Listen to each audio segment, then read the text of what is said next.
முதல் கேள்வி, கலைமாமணி என்று அழைக்கப்படுபவர் யார்? Answer D. வைரமுத்து. இரண்டாவது கேள்வி, கவிக்குயில் என்ற பட்டம் பெற்றவர் யார்? Answer B. கண்ணதாசன். மூன்றாவது கேள்வி, பாவேந்தர் என்று அழைக்கப்படுபவர் யார்? Answer A. பாரதிதாசன். நான்காவது கேள்வி, கைவண்ண கவிஞர் என்று அழைக்கப்படுபவர் யார்? Answer A. வாணிதாசன். ஐந்தாவது கேள்வி, சங்கராச்சாரியர் என்று புகழப்பட்டவர் யார்? Answer C. ஆதிசங்கரர். ஆறாவது கேள்வி, கல்கி என்ற புனைப்பெயர் கொண்ட எழுத்தாளர் யார்? Answer A. ரா. கிருஷ்ணமூர்த்தி. ஏழாவது கேள்வி, கவியோகி என்று அழைக்கப்பட்டவர் யார்? Answer A.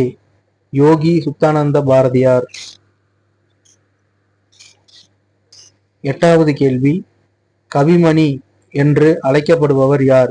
Answer A. தேசிய விநாயகம் பிள்ளை. ஒன்பதாவது கேள்வி, இலக்கிய சக்கரவர்த்தி என்று அழைக்கப்படுபவர் யார்? Answer D. கல்கி ரா. கிருஷ்ணமூர்த்தி.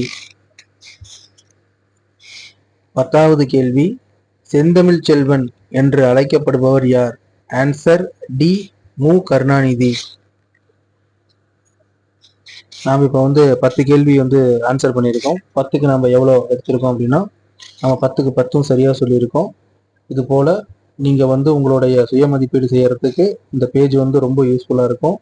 இந்த வெப்சைட் லிங்கை நான் டிஸ்கிரிப்ஷன்லையும் கமெண்ட்லையும் கொடுக்குறேன். மறக்காமல் பரீட்சைக்கு முயற்சி பண்ணுறவங்க இந்த வெப்சைட்டை ட்ரை பண்ணி பாருங்கள்.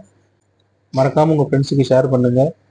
அவங்களுக்கும் இந்த பேஜ் ரொம்ப யூஸ்ஃபுல்லாக இருக்கும். ஒரு வேளை தவறான கேள்விகளை நீங்கள் ஆன்சர் பண்ணியிருந்தீங்கன்னா கூட கீழே என்னென்ன கேள்விகளை தவறாக பண்ணியிருக்கீங்க அப்படின்றத மதிப்பெண் கார்டு கிளிக் பண்ணும்போது கீழே 6, 7, 9, 10 அப்படின்னு சொல்லி 4 கேள்வி தப்பாக இது பதில் சொல்லியிருக்கீங்க அப்படின்னு காட்டிடும். ஒருவேளை பதில் தேவைனாலும் இங்கே ஆன்சரை கிளிக் பண்ணி என்ன ஆன்சர் அப்படின்றத இங்கேயே படிச்சுக்கவும் முடியும்.